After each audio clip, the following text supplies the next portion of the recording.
Et dans le grand angle, c'est de géopolitique que nous allons parler. L'arrivée de Joe Biden à la présidence des États-Unis, c'est la reconstruction du partenariat transatlantique. C'est également zéro changement de ton vis-à-vis de la Chine. La fermeté prime toujours. Et puis il y a eu ce clash diplomatique avec la Russie. Vladimir Poutine, traité de tueur par le président démocrate. Alors comment faut-il analyser tout ça? Deux invités sont avec nous pour nous éclairer. Jean-Éric Brana en plateau avec nous. Merci d'avoir accepté notre invitation. Vous êtes spécialiste des États-Unis et maître de conférence à l'université Paris 2. Et puis il y a avec nous en direct depuis Washington, Jérôme Cartillier. Vous êtes le correspondant de l'agence France Presse à la Maison-Blanche. Bonjour à tous les deux.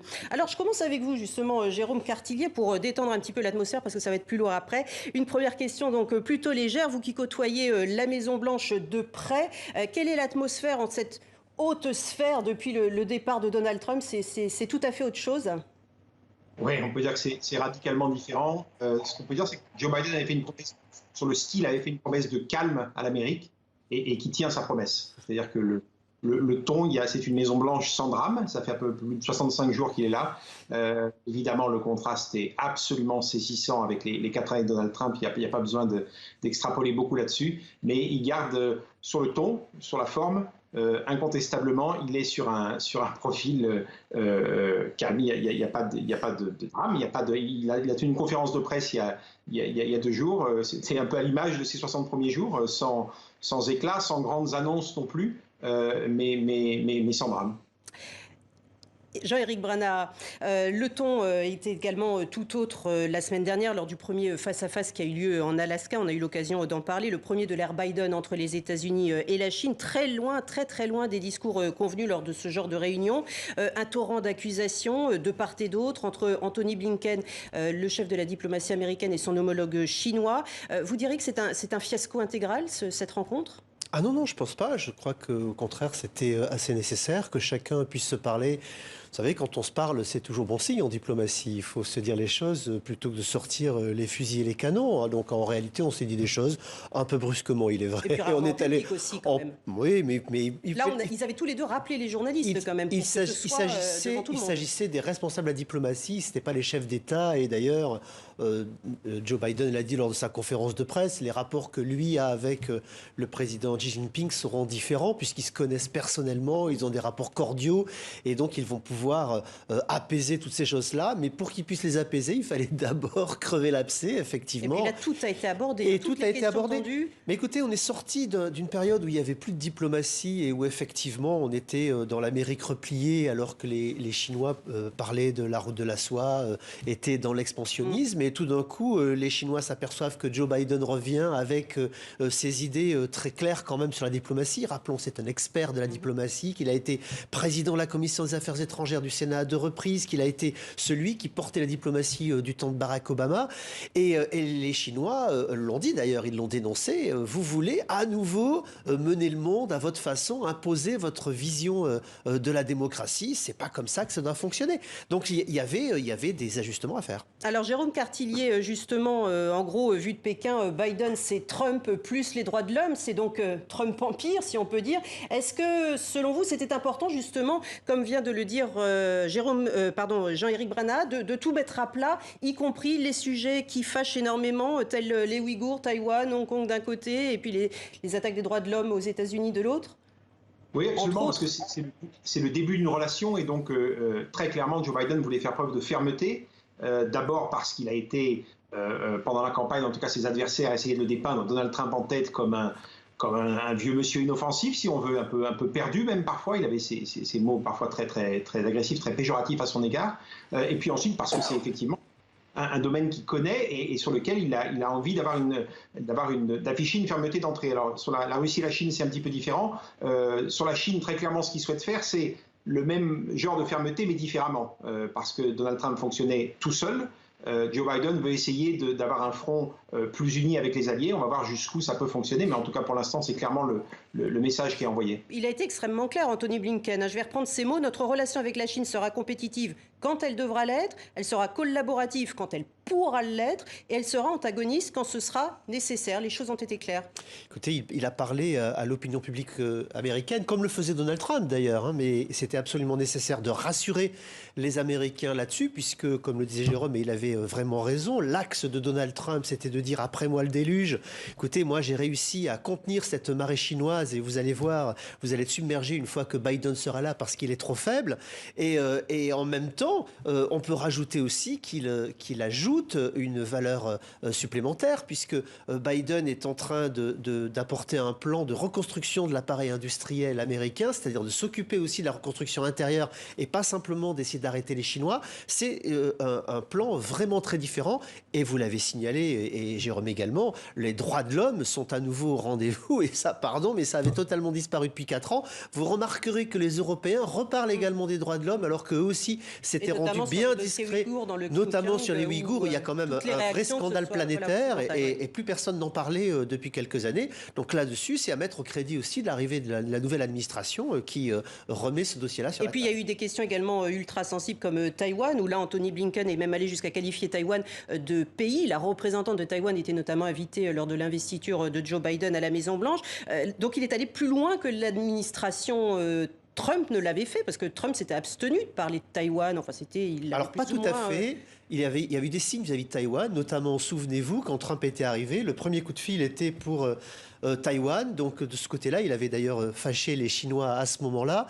En réalité, Trump ne faisait pas de diplomatie, il faisait de la géoéconomie. C'était vraiment la différence. Mais il y avait quand même, puisque la diplomatie aux États-Unis vient aussi du Congrès, et ce Congrès avait quand même une ligne très claire vis-à-vis de la Chine et vis-à-vis de la Russie. On l'a signalé tout à l'heure, on va peut-être en reparler. Mais donc, il y a eu une continuité quand même, puisque la politique qu'on voit aujourd'hui, elle vient de bien plus avant. On l'a vu à la fin de Bush, avec Obama. Elle s'est poursuivie avec Trump, même s'il y a une forme différente. Effectivement, le fond, lui, n'a pas réellement changé. Jérôme Cartillier, est-ce qu'il y a tout de même des terrains d'entente possibles entre les deux superpuissances rivales ? Je pense notamment à la lutte contre le réchauffement climatique. Joe Biden a lancé une invitation là, à Xi Jinping et à Vladimir Poutine pour un sommet virtuel sur le climat au mois prochain, en avril. Voilà le sujet qui pourrait réconcilier un petit peu les trois puissances ? C'est ce qu'espère la Maison-Blanche, c'est-à-dire la capacité de dire on ferme sur un certain nombre de sujets et on ne bougera pas, et en même temps, travaillons sur d'autres. On va voir sur le climat, oui, clairement avec la Chine, ça remonte à longtemps. Sous les 2 mandats de Barack Obama, il y avait une collaboration très très étroite entre les États-Unis et la Chine, et c'est d'ailleurs cette collaboration qui a permis d'aboutir assez largement à l'accord de Paris sur le climat.